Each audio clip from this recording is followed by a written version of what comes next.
तो आज हम लोग अपने पढ़ाई के सिलसिले को आगे बढ़ाते हैं। सच पूछे तो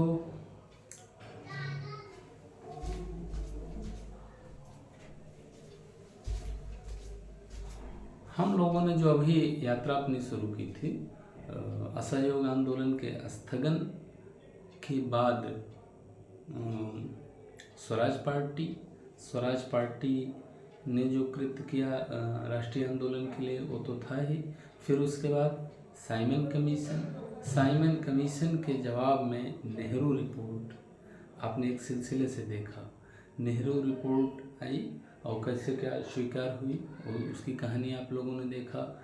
जिन्ना के 14 सूत्र, उसके फिर उपरांत गांधी जी के 11 सूत्र जो वायसराय के समक्ष थे कि यदि इन 11 बातों को आप मान लेते हैं तो सविनय अवज्ञा की जरूरत नहीं रहेगी, ऐसा उनका मानना था। लेकिन वायसराय तो उस पर ध्यान ही नहीं दिए। तो अब यह आवश्यक हो गया कि सविनय अवज्ञा आंदोलन होना चाहिए। ठीक है, आज ये देखिए, चित्र के माध्यम से देखिए जरा।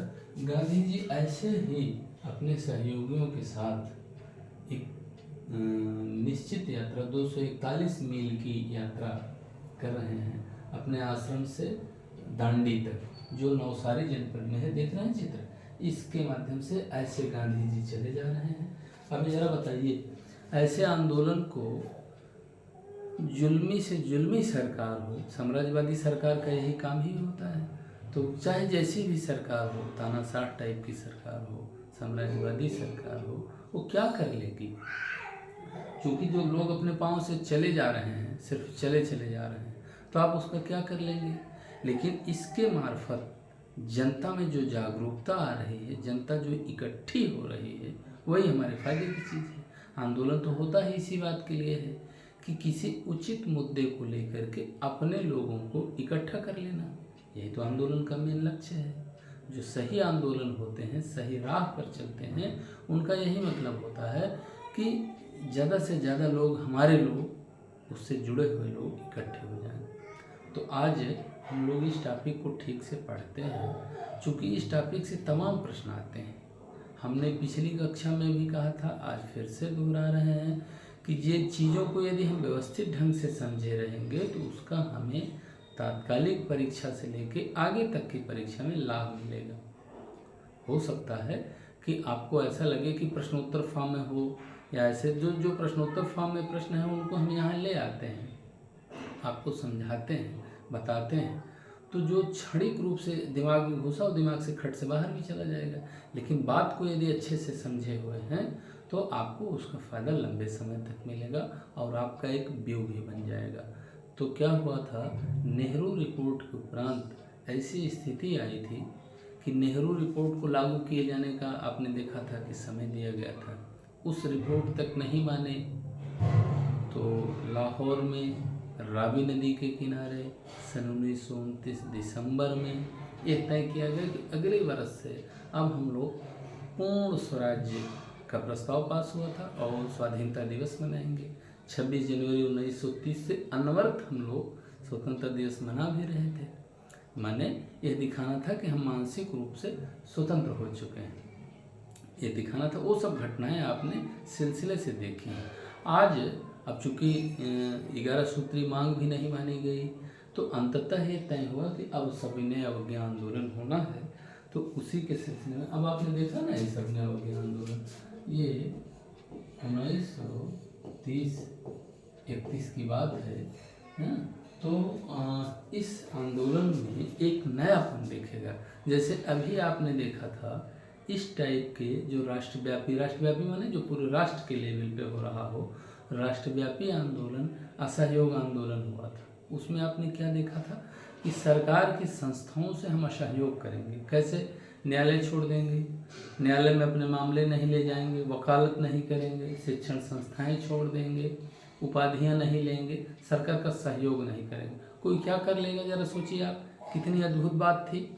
फिर उसी सिलसिले को दूसरे स्वरूप में आगे बढ़ाया जा रहा है, सविनय अवज्ञा आंदोलन। माने विनय पूर्वक हम आपकी बात को नहीं मानेंगे, दृढ़ता से पर विनय पूर्वक हम आपकी बात को नहीं मानेंगे, आपके आदेशों को नहीं मानेंगे। इसी बात के लिए है सविनय अवज्ञा आंदोलन। इससे आपके हमेशा से प्रश्न रहते हैं। आज आप हो सकता है कि मल्टीपल चॉइस वाली परीक्षा में बैठ रहे हों, लेकिन कल को किसी बड़ी परीक्षा में बैठें जहां आपको लिखना हो या फिर कुछ ऊपर बोलना हो, तो आपके पास मैटर रहेगा, आप अच्छे से उसको बोल सकते हैं, बता सकते हैं, समझा सकते हैं। ठीक है, तो ऐसे लिहाज से हम लोग पढ़ें। अब देखिए इसमें फिर कैसे हो रहा है, ये देखते हैं चित्र।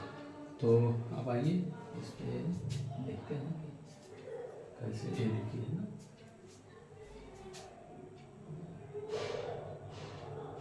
जी सविनय अवज्ञा आंदोलन।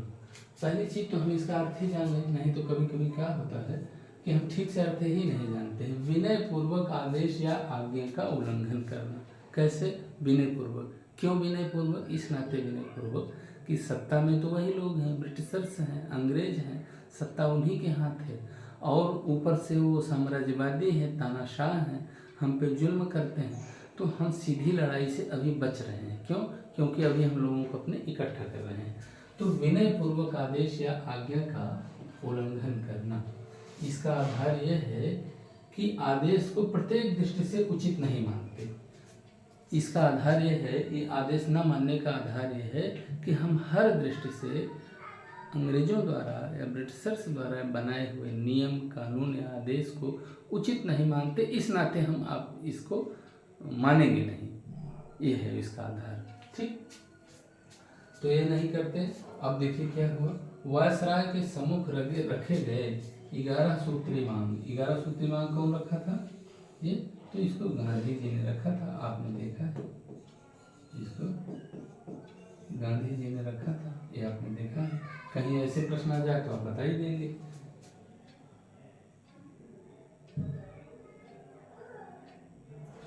गांधी जी ने रखा था। वायसराय के सम्मुख रखे गए 11 सूत्री मांगों को न माने जाने के कारण यह आंदोलन आवश्यक हो गया था। माने अगर 11 सूत्री मांग मान ली गई होती, संभवतः हो सकता है, तो ये सविनय अवज्ञा आंदोलन न हुआ था। मेन से है कि हमारे उस समय के लोग, विशेष तौर पर गांधी जी, किसी भी कीमत पर अंग्रेजों के लिए यह बहाना नहीं छोड़ना चाहते थे कि आपने एक तरह से अनावश्यक आंदोलन छेड़ दिया। क्यों छेड़ दिया? कि आपने हमें अवसर नहीं दिया, हमें दिए होते तो हम ये आपकी मांग मान लेते, ये बात मान लेते। ऐसा उन्होंने कोई अवसर नहीं दिया कि बहाने का कोई अवसर न रह जाए। इस नाते आंदोलन छेड़ने से पूर्व उन्होंने कहा कि यदि 11 सूत्री मांगे हमारी आप मान लेते हैं तो आंदोलन की आवश्यकता नहीं रहेगी। लेकिन अंग्रेज सरकार तो अंग्रेज है भाई, उसके अपने लक्ष्य थे, तो उसने माना नहीं, तो सविनय अवज्ञा आंदोलन आवश्यक हो गया। इसमें हम लोगों ने ये देखा कि इसका अर्थ क्या है।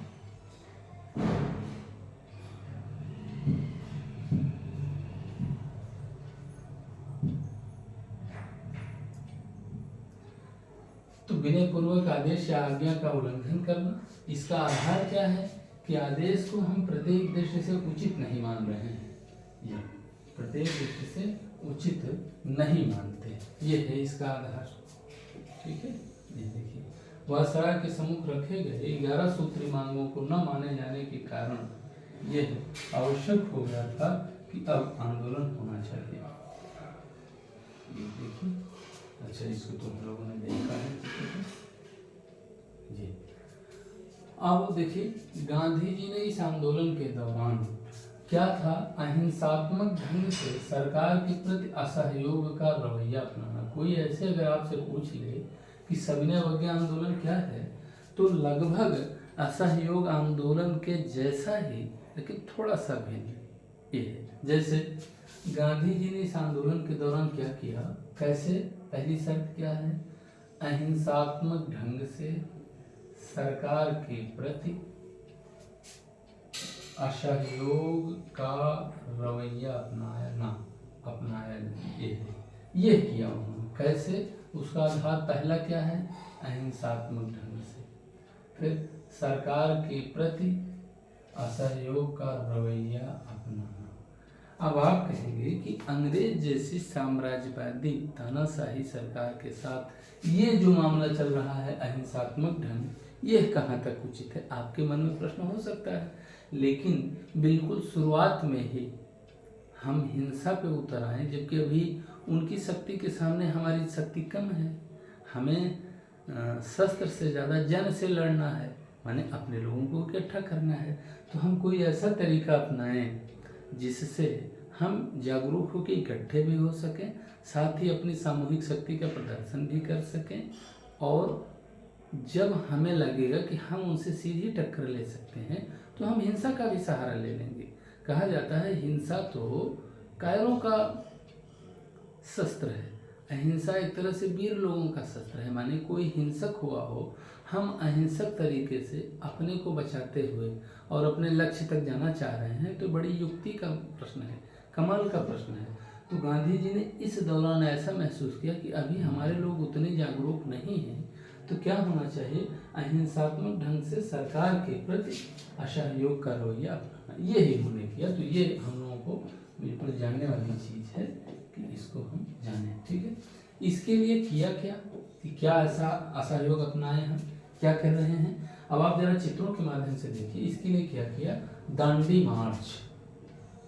ये दांडी मार्च मतलब अभी आपने चित्र में देखा था ना, ये देखिए अभी दांडी की तरफ जा रहे हैं साबरमती आश्रम से। ये देखिए इतने लोग हैं ना, सब के सब पैदल चले जा रहे हैं। आपको लगेगा कि मात्र पैदल चलने से क्या हो जाएगा, तो उसका एक असर होता है। एक उदाहरण आपको बताएं हम, किसी भी स्थान पर, चाहे वो छोटा स्थान हो या बड़ा स्थान रहता है तो थोड़ा सा उसकी कवरेज ज़्यादा हो पाती है, समाचार पत्रों में या चैनल्स पर खबर चली जाती है।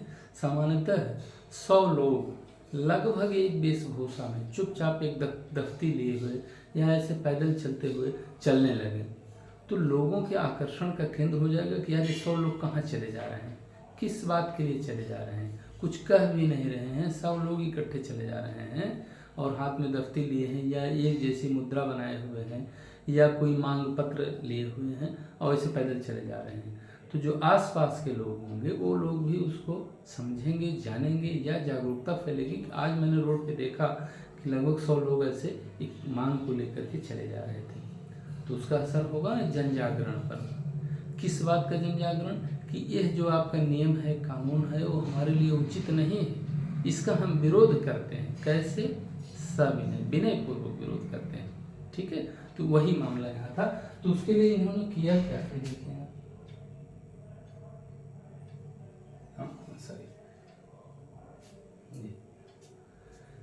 ये है गुजरात प्रांत, ठीक। और यहाँ इस स्थान पर इनका आश्रम बना हुआ है अहमदाबाद में, साबरमती नदी के किनारे। यहाँ से यहाँ दांडी, यहाँ इस स्थान पर ये ऐसे मान लीजिए, ये है नवसारी जिला में। कई बार दांडी स्थान किस गुजरात के किस जनपद में है, यही प्रश्न बना हुआ है। और जो हल करने वाली पुस्तकें हैं या पत्रिकाएं हैं, उसमें भी कई बार इसको भुज दिखा दिया जाता है। भुज नहीं है, ये नवसारी जिला है। नवसारी को आप याद कैसे रखेंगे कि यहाँ से एक तरह से नया सवेरा हो रहा है। नवसारी, सार माने एक तरह से ग्रहण करने वाली चीज़, एक तरह से सार होता है। तो नवसारी माने यहाँ से एक नई चीज़ ली गई। आपको याद करने के लिए बता रहे हैं, बखिया तो नवसारी जिला है ही। तो साबरमती आश्रम से यहाँ तक ये पैदल चले। चाहते तो कोई साधन कर लेते, भर से चले जाते, लेकिन नहीं, इसी मार्फत रोज के रोज पैदल चलते थे अपने सहयोगियों के साथ। तो सामूहिक रूप से रोड पे चले जा रहे हैं ना, सामूहिक रूप से रोड पे चले जा रहे हैं। जो आसपास के लोग हैं वो देख रहे हैं कहाँ क्या हो रहा है, उसका प्रचार प्रसार भी उस समय अपने ढंग से हुआ। साथ ही अंग्रेज सरकार भौचक थी, परेशान थी कि इस आंदोलन के क्या करें, कैसे निपटें। नए हिंसा कर रहे हैं, नए हल्ला कर रहे हैं, न कोई नुकसान पहुंचा रहे हैं, ये केवल रोड पे चले जा रहे हैं अपने स्थानों पर। तो इनसे हम क्या कर लें, क्या इनका बिगाड़ लें। सरकार न कुछ एक्शन ले पा रही थी और न उसको ऐसा हो रहा था कि हम इसमें कुछ करने की हमारे लिए गुंजाइश है। वो परेशान थी कि इसका करें क्या। और जो हमारे लोगों का वो था, असर होना था कि लोगों को इकट्ठा कर लें, वो हो रहा था। लोग उससे जागरूक हो रहे थे। ये चीज़ें तमाम समाचार पत्रों में, पत्रिकाओं में छप रही थी, लोग देख पा रहे थे कि क्या हो रहा है।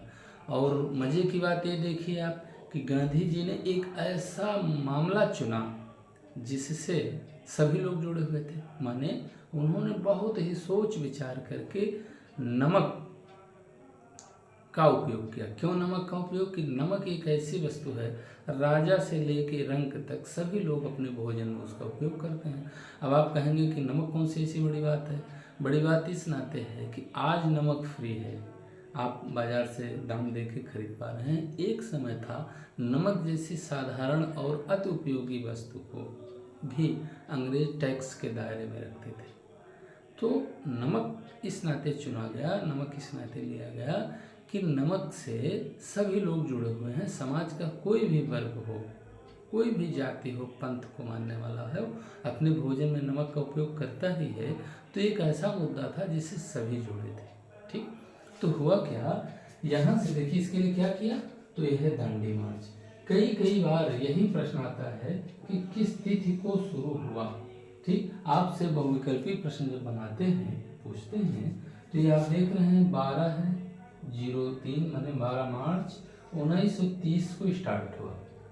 12 मार्च 1930 को स्टार्ट हुआ ये, और जा करके 6 अप्रैल 1930 को ही पहुंच गए। मीन्स इतने दिन यात्रा चली। अब आप देख ही रहे हैं, ठीक है, 12 मार्च। और कितने शुरू में कितने सहयोगी थे? 78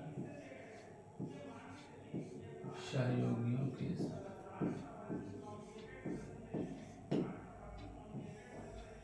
78 सहयोगियों के साथ ही उन्होंने अपनी यात्रा शुरू की। सोचिए, अभी हमने 100 चर्चा करी, एक सामान्य सी बात, अपने 78 सहयोगी को लेके प्रतिदिन चल रहे हैं। कै तारीख से? 12 मार्च से। इसके माने लगभग 18 दिन इसमें आएगा, तो ये महीना पूरा होगा। तो 18 दिन इसमें और प्लस 6 दिन इसमें, 18 से 24 दिन। माने आप ऐसे मान लीजिए कि मोटा मोटा एक महीना, आपको स्मरण करने के लिए ऐसे कह रहे हैं, मोटा मोटा एक महीना ये चलते रहे। 78 सहयोगियों से शुरू किया गया, और उसमें तमाम लोग जहाँ जहाँ यात्रा पहुँच रही थी, स्थानीय लोग उसमें जुड़ते जा रहे थे। माने कारवां बढ़ता जा रहा था, बढ़ता जा रहा था, बढ़ता जा रहा था। और यही इस आंदोलन का उद्देश्य था। क्या उद्देश्य था? कि ज़्यादा से ज़्यादा लोग जागृत हो जाएं, इकट्ठे हो जाएं। किस बात के लिए इकट्ठे हो जाएं? कि ये जो नमक पर टैक्स लगाया जा रहा है, ये गलत है, अनुचित है। साधारण उपयोग की वस्तु पर भी इतना भारी टैक्स, ये उचित नहीं है। वो टैक्स किस बात के लिए?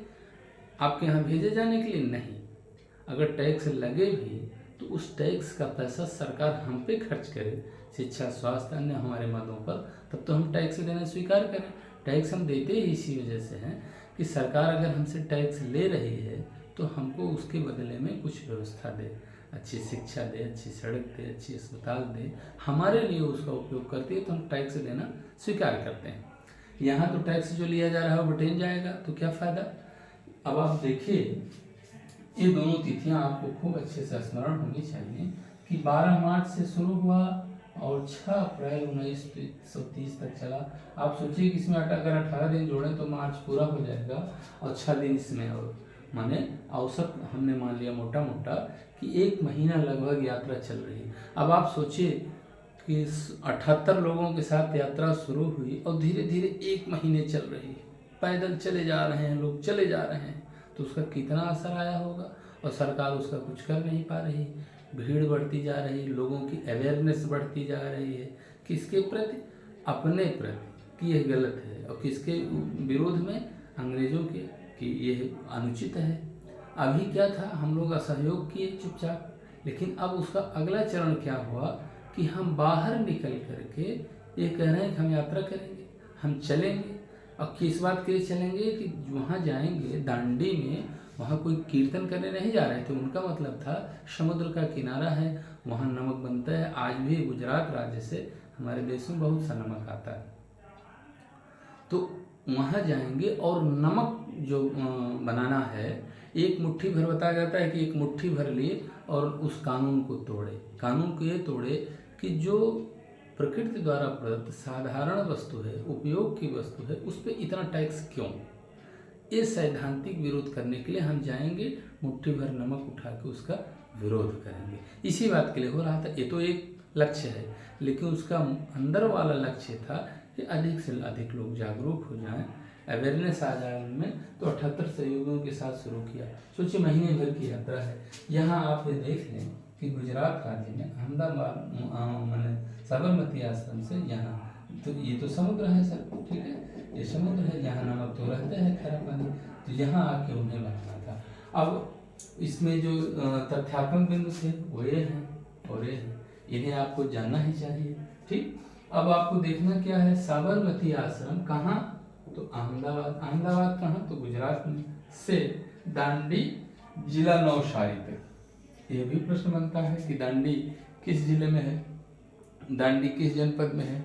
4 जनपद दे दिए और एक नवसारी भी दिए, तो हमारा लक्ष्य तो सही वाला है। हम अगर नवसारी को पकड़ के बैठे हैं तो हम एक्शन मार देंगे कि हाँ नवसारी ही है हमारा, अन्य जनपद चाहे जो हो, हम क्यों उसमें फंसेंगे। वो फंसाने के लिए हमसे प्रश्न पूछा जाता है। ठीक है, तो अहमदाबाद से हम लोग चलेंगे साबरमती आश्रम जहाँ बना हुआ है, वहाँ से दांडी जिला नवसारी तक 78 सहयोगियों के साथ। देखा ना, ये 78 सहयोगियों के साथ। और कितनी यात्रा, 241 मील लंबी पद यात्रा।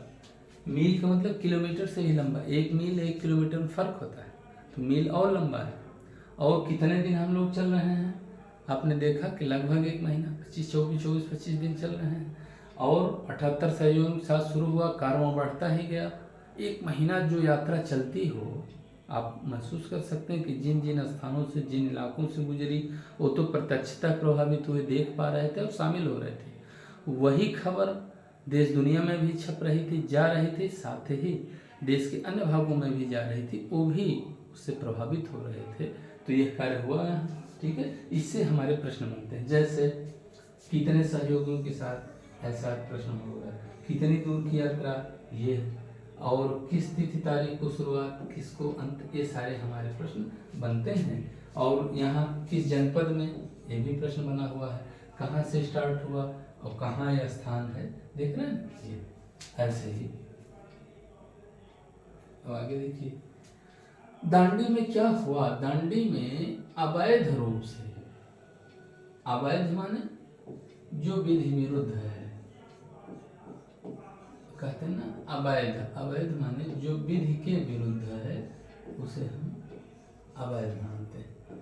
अवैध किस बात के लिए, विधि विरुद्ध किस बात के लिए। विधि क्या कहती है कि भाई विधि अंग्रेजों ने ही बनाया हुआ है, उनका मानना है कि अंग्रेज सरकार नमक बनाएगी, ये तो विधि हुई। उसके विरुद्ध हम लोग काम कर रहे हैं अवैध रूप से। क्या किया, नमक बनाकर कानून को तोड़ा। आपने देखा ही कि हम आपके कानून को, नियम को, आदेश को नहीं मानेंगे। किस तरीके से नहीं मानेंगे, विनय पूर्वक नहीं मानेंगे। और न मानने का आधार क्या होगा कि आपका नियम कानून गलत है, उचित नहीं है, सैद्धांतिक रूप से हम उसका विरोध करते हैं। इसी बात के लिए तो सविनय हो गया। देख रहे हैं, नमक कानून बनाकर कानून को तोड़ा। बताया जाता है कि एक मुट्ठी भर नमक बना करके कानून को तोड़ा गया, ये हुआ।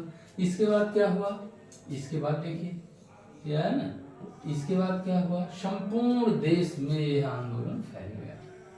और यही इसका लक्ष्य भी था, संपूर्ण देश में। आप शब्द देखिए कि संपूर्ण देश में फैल गया। शुरुआत कहाँ हुई, गुजरात राज्य में, अहमदाबाद से नवसारी तक जाना हुआ, जहाँ दांडी स्थान है, ठीक, वहाँ जाना हुआ। लेकिन जैसे ही यह घटना हुई, आप सोचिए उस जमाने में, जबकि संचार के उतने बढ़िया साधन नहीं थे, फिर भी लिखा जा रहा है कि यह संपूर्ण देश में आंदोलन फैल गया। तो कितनी बड़ी बात है। यहाँ देखिए पश्चिमोत्तर में यहाँ हुआ, ये पूर्वोत्तर है, यहाँ देखिए दक्षिण भारत में, देखिए बम्बई में, देखिए उत्तर भारत में, देखिए ये नक्शे के माध्यम से हम लोग देखेंगे संपूर्ण भारत में इसका फैलाव हो रहा है। पूर्वोत्तर में आपने अभी बताते हैं, देखिए क्या हो। देखिए पहले यहीं से शुरू करें। पश्चिमोत्तर में वहाँ खान अब्दुल गफ्फार खान, खान अब्दुल, इस स्थान पर पश्चिमोत्तर में यहाँ एक खान अब्दुल गफ्फार खान नेता रहते हैं। और इनका संगठन रहता है, लाल कुर्ती के नाम से मशहूर है। चूँकि इस संगठन के लोग लाल लाल कपड़ा पहने रहते हैं, तो हम इसको अक्सर लाल कुर्ती आंदोलन कह देते हैं। कौमी एकता और अपने देश के लिए यहाँ के जो अफगान साथी थे, खान अब्दुल गफ्फार खान, ये गांधी जी के साथ थे।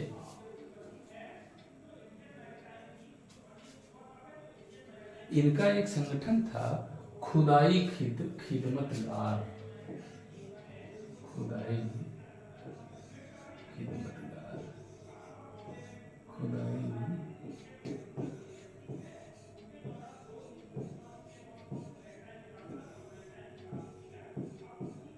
खुदाई खिदमतगार। खुदाई किस बात की? खुद की खिदमत करना, सेवा करना। और ये यही एक ठो और इसका नाम माना जाता है लाल कुर्ती आंदोलन। लाल कुर्ती क्यों लाल कुर्ती? कि ये लोग लाल कपड़ा पहने रहते थे। ये है इनका नाम क्या था?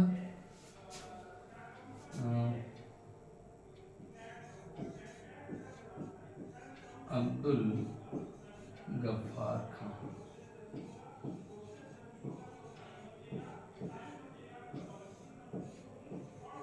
अब्दुल गफ्फार खान, इन्हें सीमांत गांधी भी कहा गया। सीमांत मतलब ये सीमावर्ती क्षेत्र है, सीमावर्ती क्षेत्र है ना, इसके बाद दूसरा क्षेत्र हो जाएगा, तो सीमांत का गांधी कहा गया। माने गांधी के प्रबल अनुयायी थे, तो इनका एक उपाधि सीमांत गांधी होती है।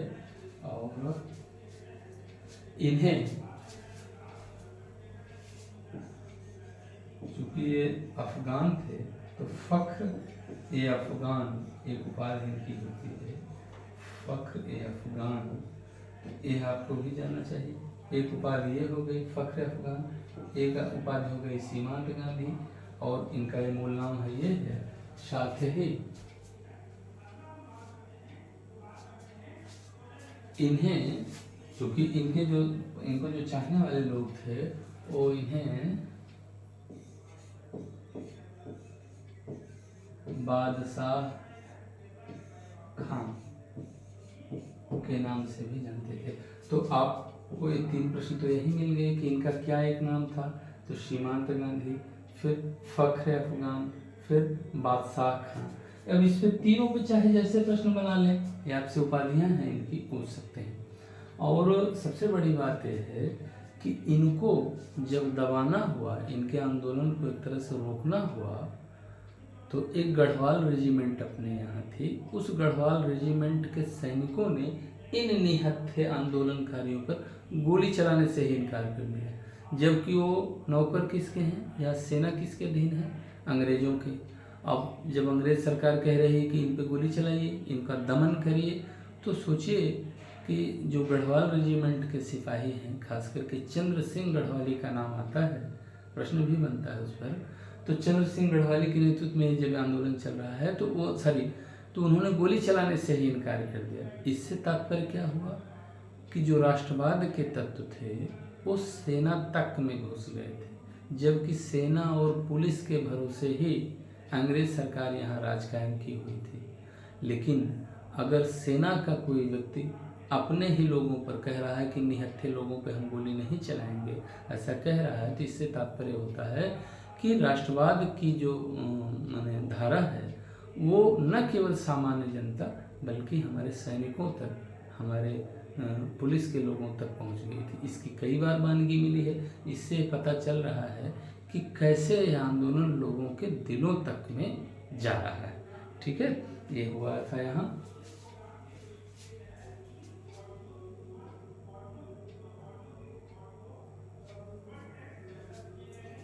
तो यहाँ पेशावर में पश्चिमोत्तर में ये घटना हो रही है। ठीक है, ऐसे पूर्वोत्तर में एक यदुनाग रहते हैं, उनका बड़ा आंदोलन में हाथ रहता है।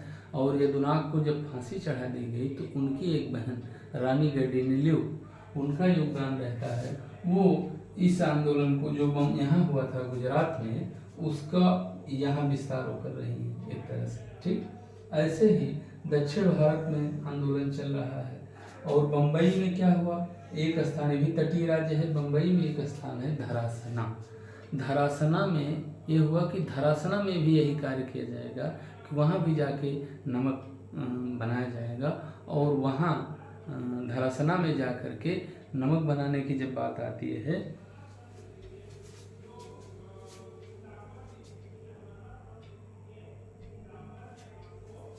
गांधी जी ने कहा कि यहाँ के बाद अब हम बम्बई में भी नमक बनाएंगे, धरासना नमक कारखाने पर वहाँ धावा बोलेंगे। तो गांधी जी को गिरफ्तार कर लिया गया। तो क्या हुआ कि उनके बाद तैयब जी आ गए, उनको लगाया गया। जब उनको भी हटा लिया गया तो सरोजिनी नायडू आ गई। और बताया जाता है कि धरासना नामक स्थान पर अंग्रेजों ने आंदोलनकारियों पर इतनी लाठी बरसाई कि और वो निहत्थे जो लाठी खा रहे थे प्रदर्शनकारी, वो एक तरह से भिड़ नहीं रहे थे, वो केवल लाठी खा रहे थे। और उसी समय एक पत्रकार, अमेरिकी पत्रकार रहते हैं वेब मिलर, उन्होंने कहा कि हमने पूरे विश्व में इस टाइप के बहुत से आंदोलन देखे हैं, लेकिन धरासना जैसी घटना हमने नहीं देखी कि पुलिस लाठीचार्ज किए हुए है, लाठी से लोगों को पीट रही है, लोग मार खा रहे हैं, हट भी नहीं रहे हैं और एक तरह से अपना बचाव भी नहीं कर रहे हैं। ऐसा नहीं कि गुत्थम गुत्था कर रहे हैं, ना, वो बचाव नहीं कर रहे हैं बल्कि मार खा रहे हैं। उसकी आंखें, विदेशी पत्रकार है, द्रवित हो गई कि ऐसा धरासना जैसा दृश्य मैंने नहीं देखा। ये भाव कब आएगा?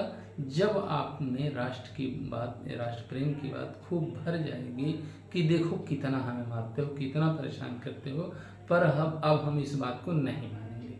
ठीक, तो यह कार्य यहाँ हुआ, बम्बई में यहाँ हुआ। जो यहाँ है ये मध्य भारत वाला जो इलाका है, यहाँ वनों से टैक्स वसूला जा रहा था, तो यहाँ वन नियमों का उल्लंघन किया गया, माने टैक्स नहीं दिया गया।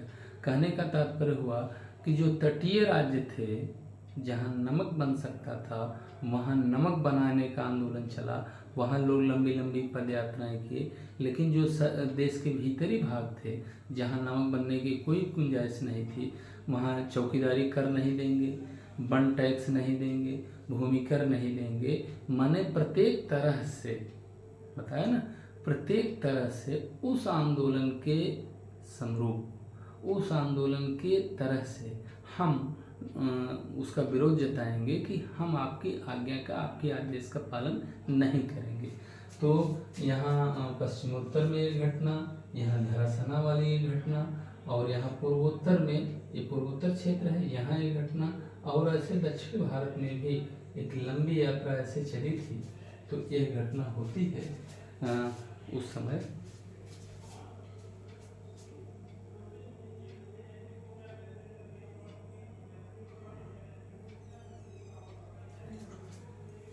दक्षिण भारत में एक नेता रहते हैं राजगोपालाचारी, वो त्रिचनापल्ली से वेदारण्यम तक ये भी यात्रा करते हैं, चूँकि ये भी तटीय राज्य है। तो इसके मतलब हुआ कि त्रिचनापल्ली यहाँ है गुजरात राज्य में, यहाँ वेदारण्यम आस्थान है यहाँ तट पे, तो यहाँ से यहाँ इन्होंने यात्रा करी। और यहाँ आप देख ही रहे हैं धरासना वाला ये घटना देख ही रहे हैं, और यहाँ गुजरात राज्य वाली यहीं से स्टार्ट हुई थी, यहाँ अहमदाबाद से यहाँ तक आई थी। तो उसी के अनुकृति में यहाँ, उसी के अनुकृति में मध्य भारत, पूर्वोत्तर में और दक्षिण भारत, और सबसे बड़ी चीज़ है यहाँ जो भी जिसकी घटना अमेरिकी पत्रकार मिलर ने किया है, यह सब हुआ।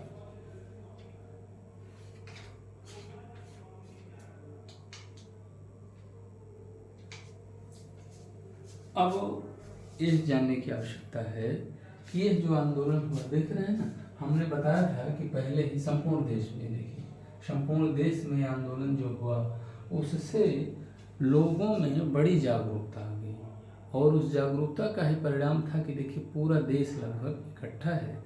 कहीं वन नियमों का उल्लंघन हो रहा है, तो कहीं कर न देने का हो रहा है, तो कहीं चौकीदारी कर का विरोध हो रहा है। जहाँ संभव है वहाँ यात्राएं निकाली जा रही हैं, आंदोलन किए जा रहे हैं तटीय राज्यों में विशेष तौर पर। तो एक तरह से सविनय अवज्ञा आंदोलन ने क्या हुआ, पूरे देश को एकता के सूत्र में, एक सूत्र में, विचारों के लेवल पर भी और भौतिक रूप से भी एक कर दिया। ये इसकी उपलब्धि रही। अब ये आपने देखा, यहाँ से बहुत से प्रश्न बनते हैं, इसको हम लोगों ने ऐसे देखा और समझने की कोशिश करते हैं। ये देखिए क्या हुआ, इसका परिणाम क्या हुआ। अब अगर ऐसा कुछ हुआ तो इसका परिणाम दिखना चाहिए। जो सामान्य रूप से दिखने वाला परिणाम है वो तो ये देखा लोग जागृत हुए, लोगों के मन मस्तिष्क में भाव बैठा, वो तो हुआ ही।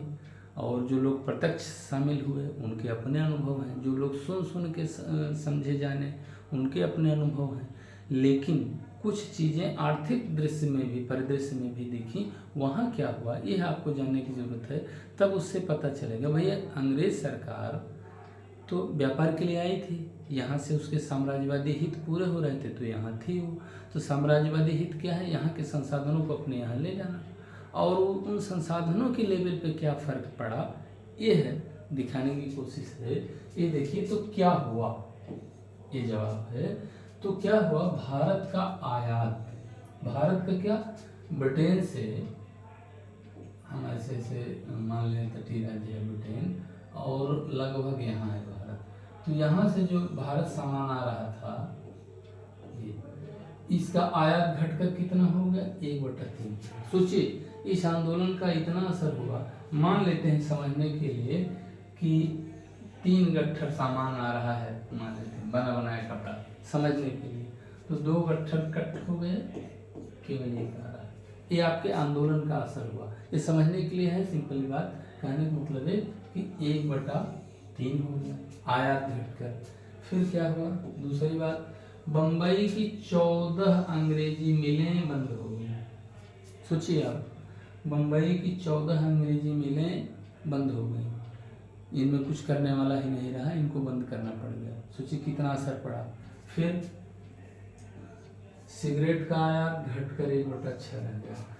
अंग्रेज क्या है, ठंडे मुल्क के लोग थे तो वो सिगरेट पीने के शौकीन थे, सिगरेट पीते रहते थे, साथ ही वही लत यहाँ के लोगों को भी लगा रहे थे।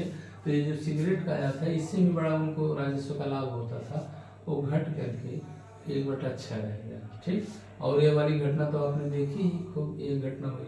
चौथी क्या हुई, भारतीय सूती वस्त्र उद्योग में कई गुना, अब आप कहेंगे कि उस समय उद्योग हमारे पास कहाँ था थोड़ा सा हमारे पास भी था, उस माने एक तरह से अस्वस्थ प्रतिस्पर्धा में भी हमारे कुछ लोग 1854 से ही, किसी दिन इसकी चर्चा करेंगे, 1854 से ही आधुनिक उद्योगों की स्थापना खास करके सूती वस्त्रों की शुरू हो चुकी थी।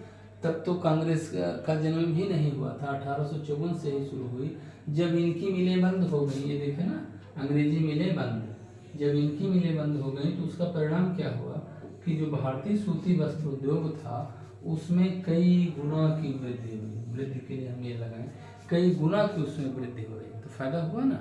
जैसे हमारे लोग जागृत हुए तो उसका फायदा हुआ, क्या दिखा, यहाँ दिखा, यहाँ दिखा, यहाँ दिखा, और हमारा सूती वस्त्र उद्योग कई गुना बढ़ा। उससे क्या हुआ, हमारे उद्योगपतियों की क्षमता बढ़ी, अस्वस्थ प्रतिस्पर्धा के बावजूद उन्होंने लोगों को रोजगार दिया, अपने उसको जो बाजार है, अपनी उत्पादित चीज़ें उसको अपने ही लोगों को बेचा। उसका लाभ क्या हुआ कि अपने लोग ठीक चीज़ पाए, कम दाम में पाए, उनका जीवन सुखमय हुआ, साथ ही राजस्व का भी लाभ हुआ। अगर यही चीज़ अंग्रेज लेते तो अपने घर ले जाते, जिसका हमें कोई लाभ नहीं, लेकिन यह पैसा एक तरह से भारतीय बाजार में रहा, भारतीय लोगों के पास रहा। तो इसका आर्थिक पक्ष यह दिखा, और जो राजनैतिक पक्ष दिखा उसको तो आपने देखा ही कि कितना जन जागरण आया। तो ये चीज़ें हमें देखने की आवश्यकता है कि क्या क्या हुआ और क्या इसका असर पड़ा।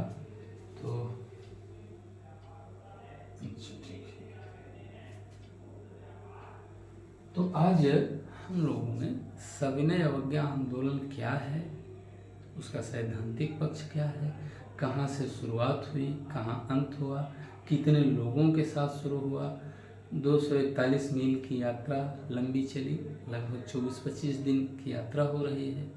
ठीक है, 6 अप्रैल को जाके वहाँ बनता है, और फिर उसके ही अनुपालन में देश के विभिन्न भागों में, पश्चिमोत्तर में सीमांत गांधी जी ने क्या किया, ठीक, दक्षिण भारत में कैसे हुआ, तिरुचिरापल्ली से वेदारण्य तक की यात्रा हो रही, राजगोपालाचारी कर रहे हैं।